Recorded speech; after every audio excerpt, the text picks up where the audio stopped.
¿Cómo están, hermanos míos? Es un placer otra vez dirigirme a ustedes. No sé si decirles buenos días, buenas tardes o buenas noches, pero lo que sé es que puedo decirles cómo están. Yo espero en el Señor que estén bien, porque con el Señor vamos adelante. Con el Señor vamos adelante. Estamos entendiendo la palabra de Dios. Y hay un texto que va a ser el texto que quisiera que pensemos primariamente. Se encuentra en Lucas 18:8. Y ahí en ese texto dice la siguiente frase: cuando venga el Hijo del Hombre, ¿hallará fe en la tierra? Cuando venga el Hijo del Hombre, ¿hallará fe en la tierra? ¿Es pertinente este verso para nuestros tiempos? ¿Qué les parece? ¿Es pertinente? Piensen, en estos tiempos actuales se justifica la homosexualidad. Y sin embargo la Biblia desde Génesis hasta Apocalipsis lo condena. Génesis 19 nos relata la tragedia de Sodoma y Gomorra, de la cochinada que querían hacer esas personas con los ángeles y cómo cayó fuego del cielo y los destruyó a todos. 1 Timoteo 1, 9 al 10 declara el apóstol Pablo que la ley fue dada para los sodomitas y para cuanto se oponga a la sana doctrina. Y la palabra sodomitas se refiere a los homosexuales. Apocalipsis 9, 20 y 21, después de describir juicios de Dios sobre la humanidad, dice: los que no murieron, muchos habían muerto. Los que no murieron, los demás hombres, no se arrepintieron de sus malas obras. Y hay una lista de cosas que no se arrepintieron. Y luego dice, de su fornicación, ni de sus hurtos, etcétera, etcétera. Y usa la palabra fornicación. Y deben entender que la palabra fornicación en la Biblia tiene dos sentidos. Tiene un sentido particular y específico, pero tiene un sentido también bien amplio que incluye cualquier degradación e inmoralidad sexual. Incluye pornografía, incluye homosexualidad, incluye infidelidad a la pareja, incluye relación antes del matrimonio. La palabra fornicación. Ven ustedes que aún en Apocalipsis tenemos la denuncia, como digo, desde Génesis hasta Apocalipsis se denuncia la homosexualidad. Y sin embargo, ahora se le está justificando. Y hay una tremenda reacción cuando alguien habla contra eso. Cuando venga el Hijo del Hombre, ¿hallará fe en la tierra? Se legaliza la producción de drogas. En el estado en que estoy viviendo ahora, está legalizado el negocio de la marihuana. Es más, una hermana nos cuenta que trabajando ella para un agricultor, un dueño de tierras, por muchos años, el mismo caballero le dio un lugar para que allí vivan, una casa para que vivan. Sin embargo, dice que dejó de producir el trigo o la papa u otros productos que sembraba en sus tierras y está dedicado a producir marihuana. ¿Y qué dice la Biblia? ¿La Biblia dice que eso es bueno? Oh, por favor, por favor. Gálatas 5, 19 al 21 dice: manifiestas son las obras de la carne. Y comienza una lista. Pero en el verso 20 menciona dos cosas: idolatría y hechicerías. Gálatas 5:20. Idolatría. Si ustedes miran claramente en 1 Corintios 10:19, ahí dice que los gentiles sacrifican, a los demonios los sacrifican y no a Dios. ¿El ídolo es algo? ¿Es algo lo que se sacrifica a los ídolos? Antes bien que lo que los gentiles sacrifican, a los demonios los sacrifican y no a Dios. Y no quiero que vosotros os hagáis partícipes con los demonios. Dios declara que la idolatría es adoración a demonios. Así duela. Dios lo dice, no lo dice un fulano cualquiera. No lo dice Pablo Silva. ¿Ven ustedes que la idolatría está relacionada a demonios? Pero la siguiente palabra en ese verso 20 dice hechicerías. Lo interesante que esa palabra hechicerías en nuestra Biblia ha sido traducida de una palabra griega llamada farmakeia. ¿Y saben cuál sería la traducción directa de esa palabra farmakeia al español? Consumo de drogas o asunto de drogas, drogadicción, drogas, farmakeia. De ahí se deriva nuestro nombre común en Perú, farmacia. Pero ya ven que en Argentina ellos no usan la palabra farmacia, ellos usan la palabra droguería. Y acá en Estados Unidos de igual. Las farmacias son llamados drug stores, tiendas de drogas. ¿Por qué? Porque esa palabra, farmakeia, ha sido traducido a hechicerías en nuestra Biblia.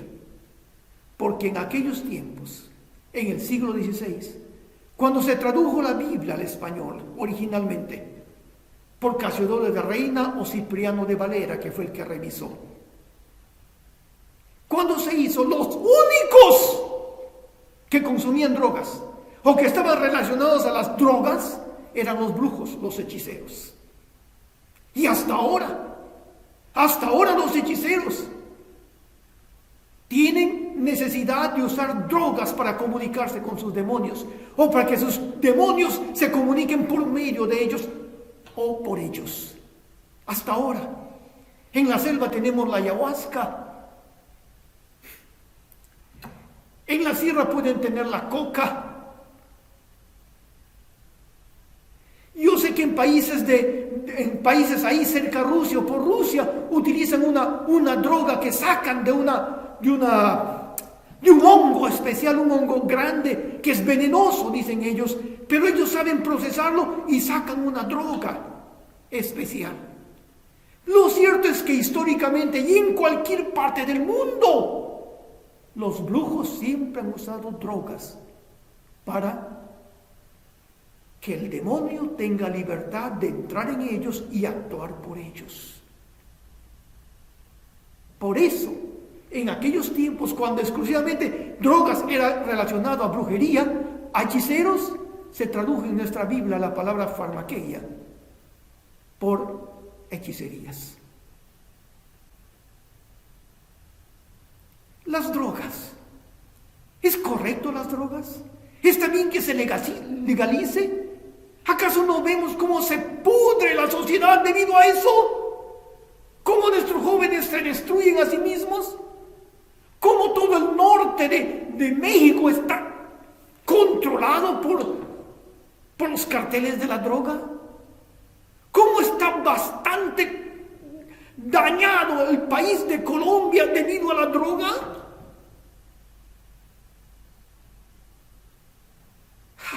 Por favor. Y esta verdad concreta de que las drogas son el elemento que usan los brujos para que los demonios puedan actuar por ellos, hace todavía mucho más grave y mucho más terrible el consumo de drogas. Las personas quedan fuera de su voluntad y entonces los demonios pueden entrar en ellos, actuar en ellos y comunicarse con ellos. Acabo de conversar con un hermano que es chofer y él dice que tiene un amigo que era consumidor de drogas. Y este hombre decía que cuando estaba en las drogas él veía cosas feas, cosas horribles que le daban temor y pavor. Por supuesto, eran los demonios que estaban mostrándose a él en la situación de las drogas.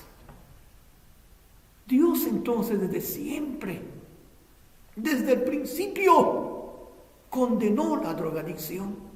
Sin embargo, como digo, se legalizan las drogas. Cuando venga el Hijo del Hombre, hallará fe en la tierra, hermano, hermana. Miren los pueblos, los países, corrupción hasta en los más bajos niveles de la sociedad. Pero qué trágico es cuando el pueblo de Dios es el que es corrupto. A mí me impresiona el capítulo 1 del libro de Isaías. Me impresiona mucho los versos 10 al 17, por ejemplo. ¿Sabe lo que dice Dios al pueblo de Israel? Príncipes de Sodoma, oíd la palabra de Jehová. Escuchad la ley de nuestro Dios, pueblo de Gomorra. ¿Para qué me sirve, dice Jehová, la multitud de vuestros sacrificios? Hastiado estoy de holocaustos de carneros y de cebo de animales gordos. No quiero sangre de bueyes, ni de ovejas, ni de machos cabríos. ¿Quién demanda esto de vuestras manos cuando venís a presentaros delante de mí para hollar mis atrios? No me traigáis más vana ofrenda. El incienso me es abominación. Luna nueva y día de reposo. El convocar asambleas, no lo puedo sufrir. Son iniquidad vuestras fiestas solemnes. Vuestras lunas nuevas y vuestras fiestas solemnes las tiene aborrecidas mi alma. Me son gravosas, cansado estoy de soportarlas. Cuando extendáis vuestras manos, yo esconderé de vosotros mis ojos. Asimismo, cuando multipliquéis la oración, yo lo oiré. Llenas están de sangre vuestras manos. Ahora viene, lavaos y limpiaos, quitad la iniquidad de vuestras obras de delante de mis ojos. Dejad de hacer lo malo, aprended a hacer el bien, buscad el juicio, restituid al agraviado, haced justicia al huérfano, amparad a la viuda. Venid luego, dice Jehová, y estemos a cuenta. Si vuestros pecados fueren como la grana, como la nieve serán emblanquecidos. Si fueren rojos como el carmesí, vendrán a ser como blanca lana. Si quisiereis oíres, comeréis el bien de la tierra. ¿Y qué dice el verso 23? Tus príncipes prevaricadores y compañeros de ladrones, todos aman el soborno y van tras la recompensa. No hacen justicia al huérfano, ni llega a ellos la causa de la viuda. ¿Y qué dice el capítulo 3, verso 15? ¿Qué pensáis vosotros que majáis mi pueblo y moléis las caras de los pobres?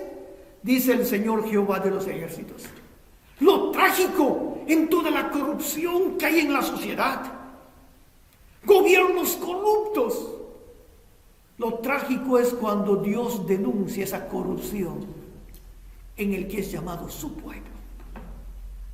En los que te dicen ser gente de Dios, pueblo de Dios. ¿Acaso no es trágico saber que hay 30 millones de habitantes en el mundo que están en el nivel último de la hambruna y miles están muriendo cada día? Y no necesariamente es porque no hay, sino porque viven en pueblos y gobiernos corruptos. Pensemos en Venezuela. Toda este éxodo de la gente y toda la condición actual. ¿Acaso el señor Maduro vive esa miseria? Y los países de Centroamérica que están tanta gente tratando de emigrar y de salir y de llegar a este país. ¿Acaso sus gobernantes viven esa miseria?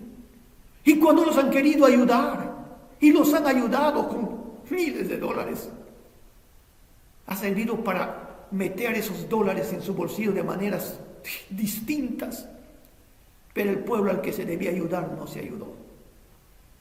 Cuando venga el Hijo del Hombre, ¿hallará fe en la tierra?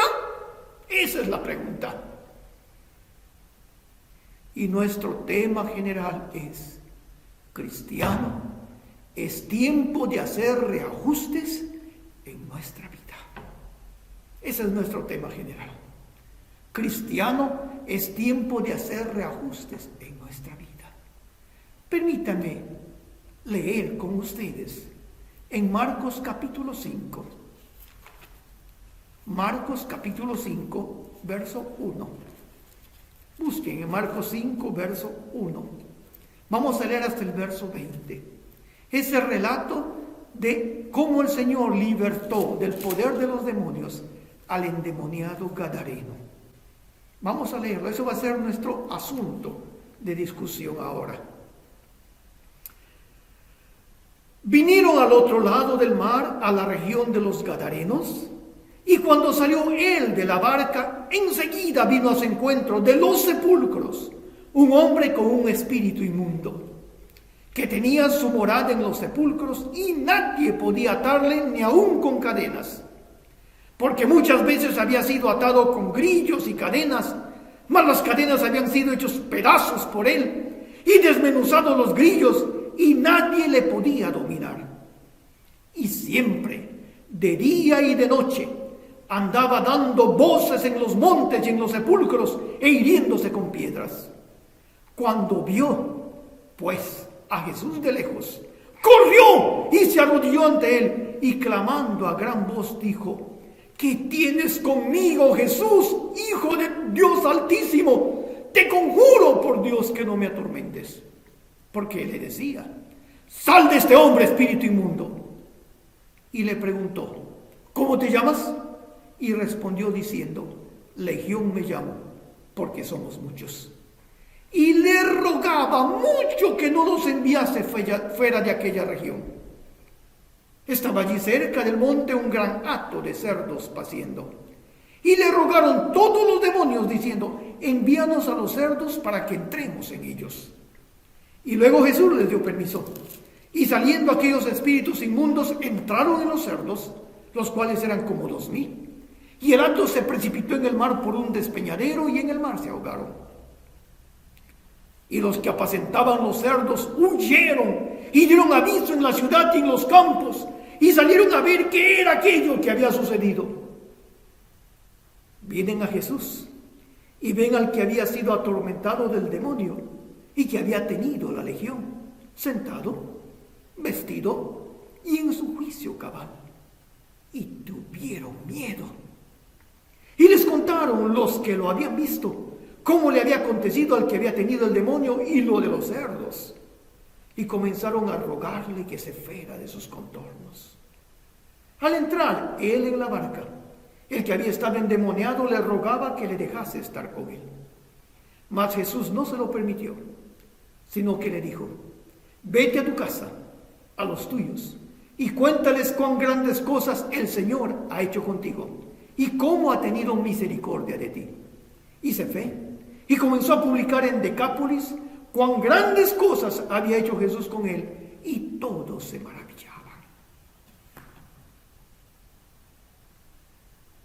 El tema para este sermón, para este mensaje es: cristiano, amigo, ¿en qué andas? Cristiano, amigo, ¿en qué andas? Amado Dios y Padre eterno, te ruego que uses tu palabra para edificación de la iglesia, para llamarnos la atención, para realmente convertirnos a ti, para estar preparados el momento que sea que tú nos llames y poder decir con alegría: presente. Oh Dios de gloria, bendice tu palabra en el nombre de Cristo Jesús. Amén. Cristiano, amigo, ¿en qué andas? Estamos examinando este pasaje. Hay mucha enseñanza en esta historia. No voy a abarcar toda. Voy a abarcar un aspecto de lo mucho que uno puede aprender acá. Y eso tiene que empezar con una pregunta capital. ¿Eran hebreos los gadarenos? Esa es la pregunta. ¿Eran hebreos? ¿Eran del pueblo de Israel? ¿O eran gentiles? Y como gentiles con razón no le querían al Señor.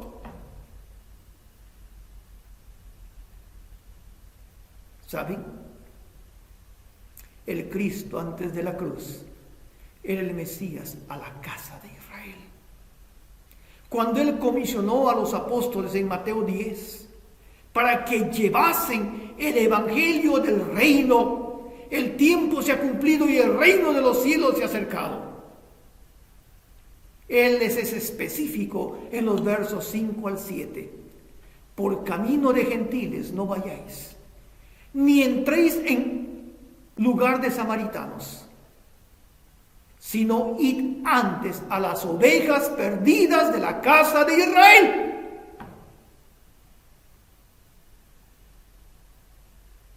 Específicamente dice, no, gentiles, ni siquiera samaritanos, vayan a las ovejas perdidas de la casa de Israel.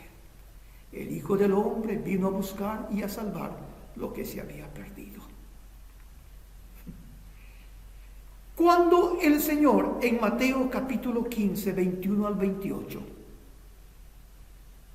están en la región de Tiro y Sidón, y una mujer sirofenicia, dice el texto, cananea, dice otro de los evangelios, se acerca a Jesús rogándole que por favor sane a su hija que está atormentada por un demonio. El Señor no le hace caso, sigue caminando ignorándola. Y ella sigue gritando y viniendo junto y rogándole, que sus discípulos le piden al Señor que se ocupe de esta mujer porque está haciendo mucho ruido. No es tanto que le ayude porque pobrecita, mira su necesidad, está fastidiando mucho. Y no hemos venido a hacer nada público. ¿Saben qué responde el Señor? No he venido a buscar sino a las, no soy enviado sino a las ovejas perdidas de la casa de Israel. Ese es en el verso 24, Mateo 15, 24. La mujer sigue hablando, llamando, gritando, suplicando, ayúdame, Señor. Y él le responde a la mujer, no está bien tomar el pan de los hijos y echarlo a los perrillos. La mujer entonces responde, sí, Señor, pero también los perrillos comen de las migajas que caen de la mesa de sus amos. ¿Comprende eso? La mujer misma entiende que para ella no es el ministerio del Mesías de Israel. Si el Señor sanaba enfermos, echaba fuera demonios, etcétera, etcétera, etcétera, era tanto su fama en todo Israel que de todas partes venían a buscar la gracia por medio de él. Ella sabe que no es para ella. Ella se identifica con la declaración del Señor. No está bien tomar el pan de los hijos y echarlo a los perrillos. Pero responde, sí, Señor. Pero aún los perrillos comen de las migajas que caen de la mesa de sus amos. Y el Señor le responde, oh mujer, grande es tu fe, sea hecho como tú pides. ¿Notan que es una excepción? ¿Es claro el Señor en lo que dice? Ella lo entiende claramente, pero ahí pide. Y es cierto. ¿Acaso si tú estás en la mesa y tienes 5 hijos, tú y tu esposa son 7, y tienes 5 presas para poner en cada plato, digamos 7 presas, además de los huesos? ¿Qué vas a dar? ¿Vas a dar las presas al perrillo y los huesos a tus hijos? No. Los huesos darás a los perrillos y lo que sobra puedes darlos a ellos. Pero ella también tiene razón. Si algo cae de la mesa, si algo cae y abajo está el perrito, olvídate. Se acabó, ya no lo recuperas porque el perrito se lo comió. Eso dice ella. Aún los perrillos comen de las migajas que caen de la mesa de sus amos. ¿Contemplan esto? Ella era gentil, no era para ella. ¿Y se acuerdan ustedes de ese centurión en Mateo 8, 5 al 13? Ese centurión que también le pide que por favor venga y le sane a su siervo, un siervo a quien él apreciaba mucho, pero que estaba enfermo. Y cuando el Señor dice iré, él dice, Señor, no soy digno que entres bajo mi techo. No soy digno que entres bajo mi techo, responde. Porque pobrecito, una casa bien pobrecita tenía él, una casa que se caía ya de arruinada. Señor, era un centurión. En Lucas, el pasaje paralelo, Lucas 7, 1 al 10, nos dice que aún los ancianos de la sinagoga vinieron a abogar por él, a Jesús, y le decían que le atienda porque él nos construyó una sinagoga. Él nos construyó una casa de adoración. Tuvo el dinero, el recurso para hacer para ellos una casa de adoración. No soy digno que entres bajo mi techo. Él también entendía que el ministerio del Señor Jesucristo antes de la cruz no le incluía a él. No le incluía a él. Si ustedes leen el capítulo 10 del libro de los Hechos, cuando Pedro va a la casa de Cornelio, la primera cosa que dice Pedro al dirigirse a las personas ahí, ustedes saben cuán abominable es a un judío entrar en la casa de un gentil. Ustedes saben eso. Pero Dios me ha mostrado, dice Pedro, ya después de la cruz, que yo no llame como un inmundo a aquel a quien Dios quiera alcanzar. ¿Comprenden? Entonces, aún en este caso del centurión, él está entendiendo que no es para él. No soy digno que entres bajo mi techo. Por eso el Señor concluye diciendo, no he visto tanta fe en Israel.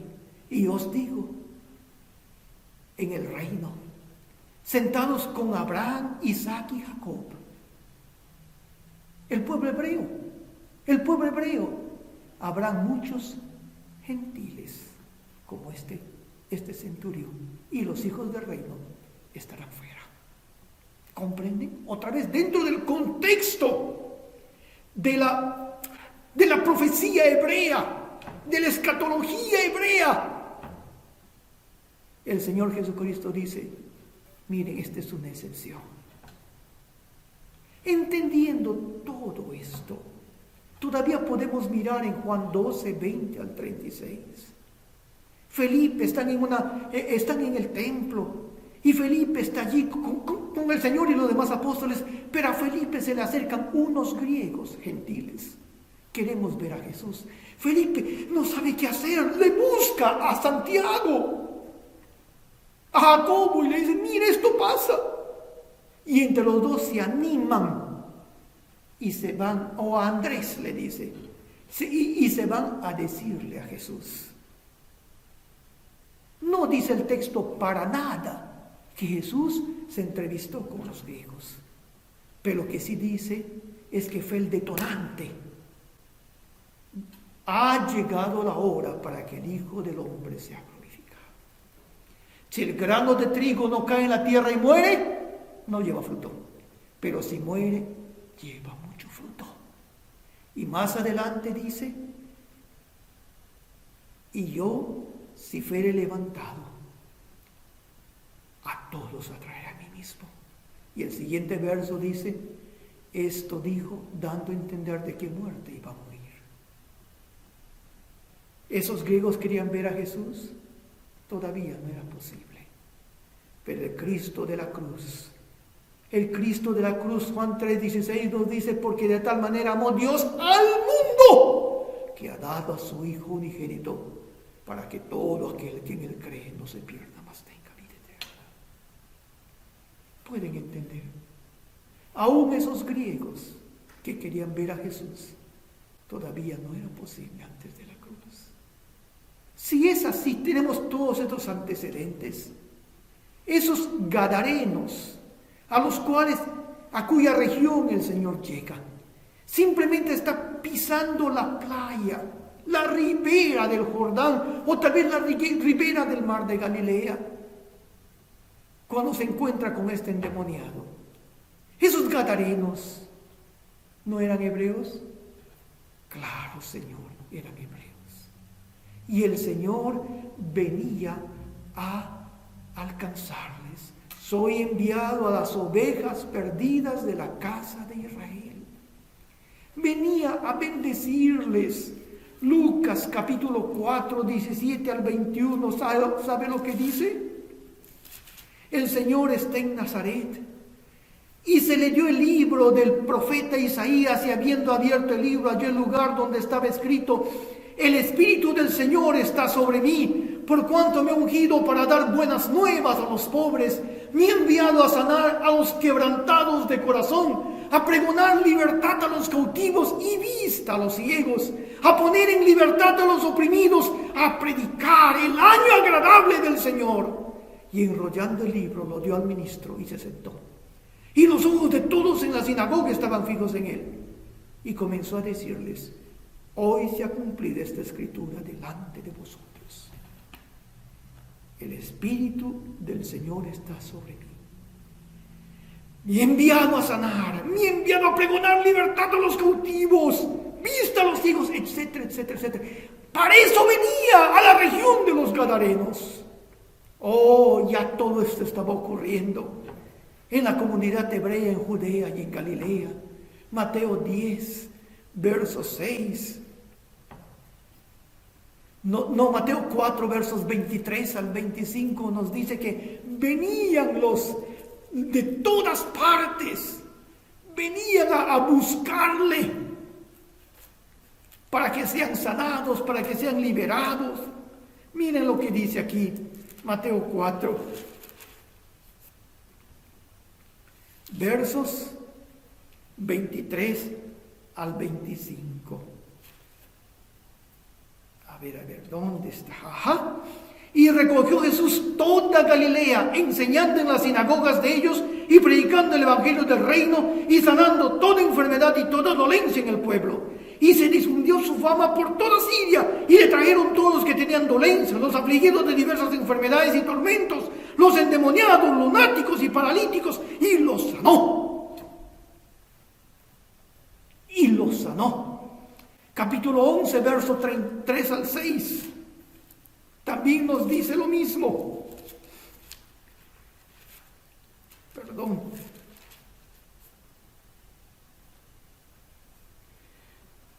Tú, para preguntarle: ¿eres tú aquel que ha de venir o esperaremos a otro? Respondiendo Jesús les dijo: id y haced saber a Juan las cosas que oís y veis. Los ciegos ven, los cojos andan, los leprosos son limpiados, los sordos oyen, los muertos son resucitados, y a los pobres es anunciado el evangelio. Y bienaventurado es el que no haya tropiezo en mí. Él estaba llegando a la región de los Gadarenos, las ovejas perdidas de la casa de Israel, para derramarles bendición. Y ya ellos estaban viendo esa bendición. Un hombre increíblemente esclavizado por demonios. Un hombre que daba miedo encontrarse con él o caminar por los caminos si es que él estaba alrededor. Un hombre que gritaba toda la noche, un hombre que le ponían cadenas, rompía las cadenas, andando desnudo entre los sepulcros. Y ahora le veían en su cabal, vestido en su juicio cabal, sentado junto al Señor. Ya había empezado la bendición. Y la pregunta es: ¿por qué ellos no quisieron que entrara más adentro? ¿Por qué ellos le dijeron, le rogaron al Señor: por favor, vete, no vayas más allá? ¿Por qué? Ahí nos dice ese texto en el verso 17 que los pobladores le rogaron que se fuera de sus contornos. Y hay una interesante paradoja en ese pasaje. Mírenlo. Según los versos 9 al 13, los demonios le rogaron que no los quitase de esa región, que les permitiese quedarse en esa región. Y dentro del plan de quedarse en esa región, le pidió un permiso de entrar a los cerdos. Y entraron a los cerdos. Eran por lo menos 2,000 cerdos, porque dice que ellos le piden para entrar no para empujar, no para influenciar, no para alocar, sino para entrar. Entonces, por lo menos en cada cerdo entró un demonio. Legión nos llamamos porque somos muchos. Me llamo porque somos muchos. Y fueron y se ahogaron. Y ahogados los cerdos, los demonios estaban libres otra vez para hacer su asunto en esa región. Los pobladores le decían, por favor no entres más, por favor vete. Los demonios le decían, no nos saques de aquí. Qué paradoja, ¿verdad? Pero hay un detalle singular que nos explica la paradoja, que nos explica la razón por la cual ellos no querían que Jesús vaya más allá. El hombre había sido liberado de esa legión de demonios. Pero al ser liberados, los demonios fueron a los cerdos que estaban ahí paciendo.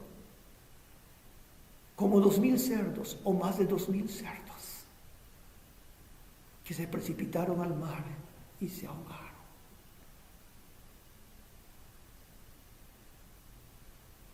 Si tú fueras el dueño de esa piara de cerdos, 2000 cerdos así se te fueron. Si cada cerdo cuesta, no sé, no estoy en Perú, pero si cada cerdo costaría 200 soles. Estoy calculando, no sé, estoy perdido. Si cada cerdo costaría 200 soles. Y acabas de perder 2000, calcúlalo. ¿Cuánto de dinero has perdido en esos cerdos? 400,000 soles. 2 por 2 son 4.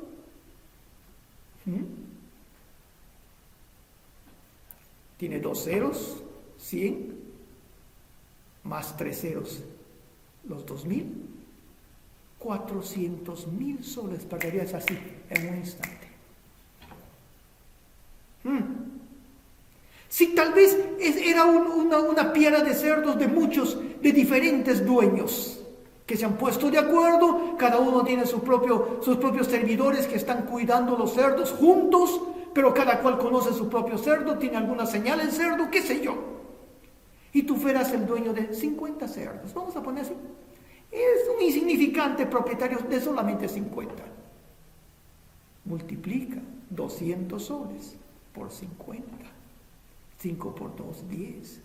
Habrías perdido en un instante 10,000 soles. Dime, ¿cómo te sentirías?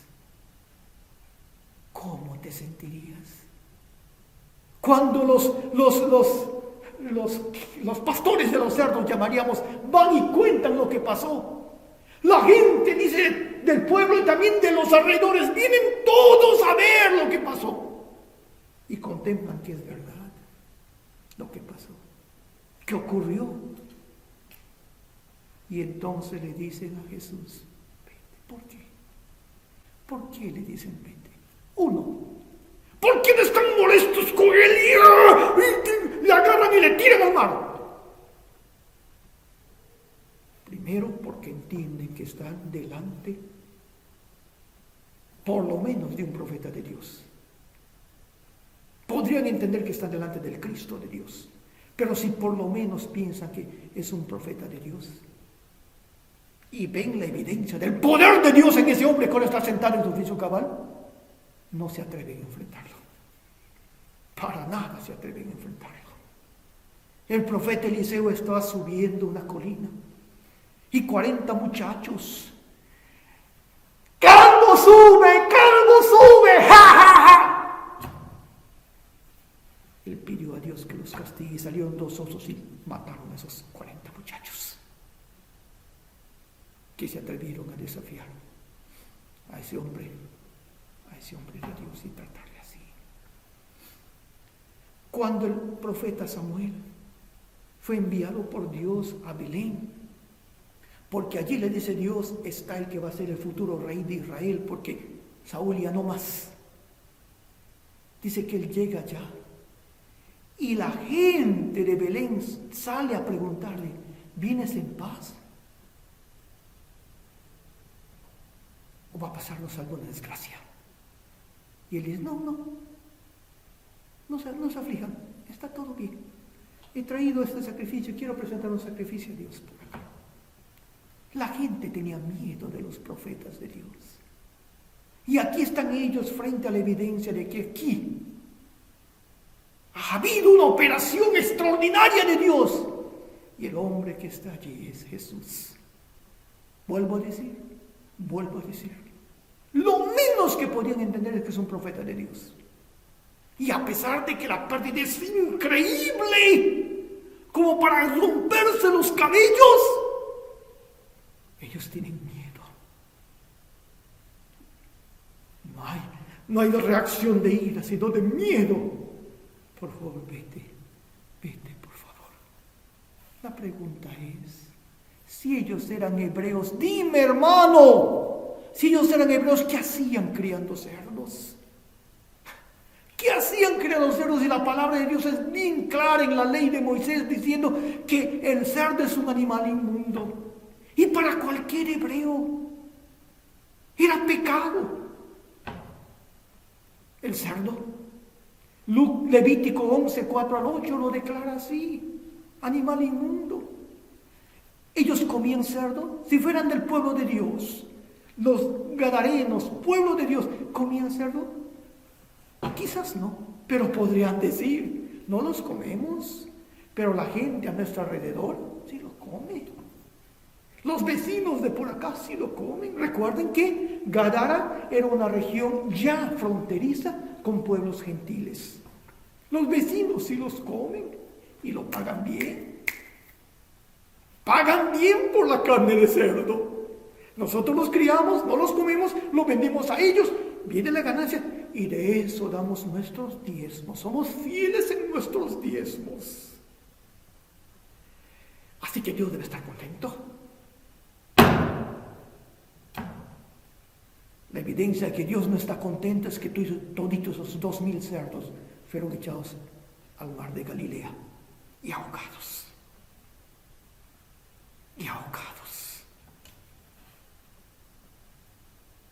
¿Puedes entender esto? Ahora, viene ya la pregunta personal a cada uno de nosotros. ¿Y tú, en qué andas? Hermano o hermana mía, ¿tú en qué andas?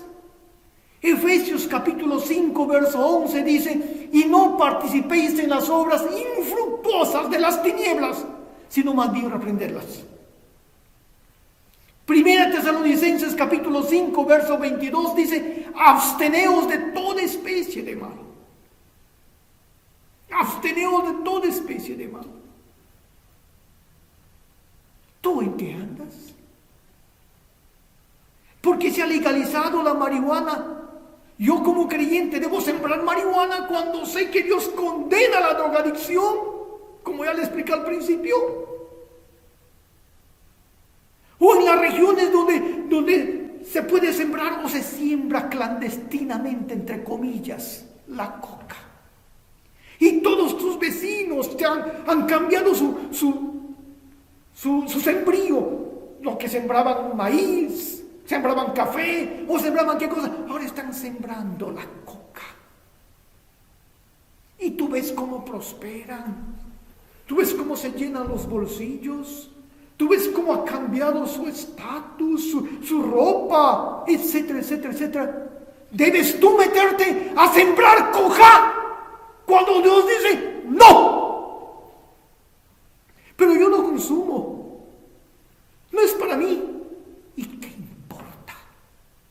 ¿Y qué importa cuando Dios dice no participéis en las obras infructuosas de las tinieblas, sino más bien reprenderlas? Estaría bien en los lugares donde ya está legalizada la marihuana, que tú entres al negocio y te abras tu tiendita y estés vendiendo marihuana. ¿Estaría correcto? Nuestro pasaje dice: no, 2,000 cerdos al agua. Conocí a un hermano que era policía. Después llegó a ser pastor y un lindo hermano en Cristo. Pero era policía. Y en su periodo todavía de incrédulo, me cuenta él, que trabajó en una zona de nuestro Perú donde el negocio de la droga, el tráfico de drogas, el sembrío de plantas de drogas, etcétera, etcétera, era común. Él me decía que él recibía 10 veces su salario cada mes.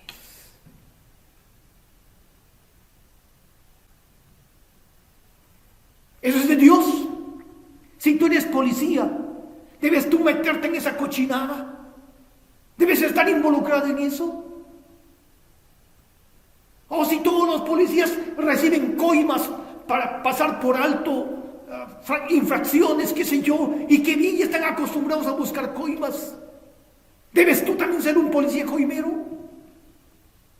Si vives en alguna zona de la frontera de nuestro país y puedes comprar productos de contrabando y luego lo vendes por un buen precio y no tienes que pagar impuestos, ¿está correcto? ¿Acaso el contrabando no es robar al país? Conocí a un hermano que una vez, conversando con él, observé que en su Biblia, en estas páginas blancas de su Biblia, tenía escrito él versos, citas de versos. Juan 3:16, Romanos 5:8, Eclesiastés 12:1 y 2, etcétera, etcétera, toda una lista de versos. Oye, ¿y estos versos? Le pregunto. Y él me dice, son los versos que yo sé de memoria. Yo me quedé admirado. Entonces busqué y había un verso ahí, creo que de Nahum o de Miqueas. Honestamente, ninguno de esos libros no he aprendido de memoria ningún verso. Y en esos tiempos tampoco. Así que veo, ¿de veras que sabes de memoria? Sí, a ver, dime este verso de Nahum. Busqué ese verso de Nahum y ahí lo abrí. Y él me lo citó exactamente como estaba escrito en la Biblia. Me quedé admirado. ¡Wow! Pero sabe, ese hermano cada 2 semanas o algo así viajaba a Tacna. En Tacna compraba productos de contrabando, los traía camuflados o quizás pagaba a los inspectores. Y en el mercado del pueblo donde vivía, lo vendía. Tenía su puestito donde vendía sus productos. Seguro que ganaba bien. ¿Estaba haciendo bien él? ¿Estaba haciendo lo correcto? Por eso la pregunta, cristiano, amigo, ¿en qué andas? ¿Qué el asunto de la evasión de impuestos? ¿Qué el asunto de manipular, buscar gente que sabe manipular tus negocios de tal manera que tus impuestos siempre son menos de los que deben ser cuando tú eres un hombre de Dios o una mujer de Dios? La pregunta es, ¿en qué andas? ¿En qué andas? Tienes 2 alternativas. Tienes 2 alternativas. O recibir al Señor, que traiga bendición a tu persona, a tu familia, a tu casa, a tu futuro y a tu eternidad. Y contemplarás maravillas. No solamente un caso como este caso del endemoniado gadareno, sino cuántas otras maravillas que Dios quiere hacer contigo. O la otra alternativa es tú también decirle al Señor, Señor, no vengas, no, vete más allá, acá no. Y pierdas la bendición. Y un día vas a estar frente a tu Dios y vas a tener que dar razón de esa realidad. ¿En qué andas? Cristiano, ¿en qué andas? Oh Dios de gloria, bendice a la iglesia de Cristo. Bendice a la iglesia de Cristo, Señor. Condúcela a ti. Obra en su corazón, en el nombre de Cristo Jesús. Amén.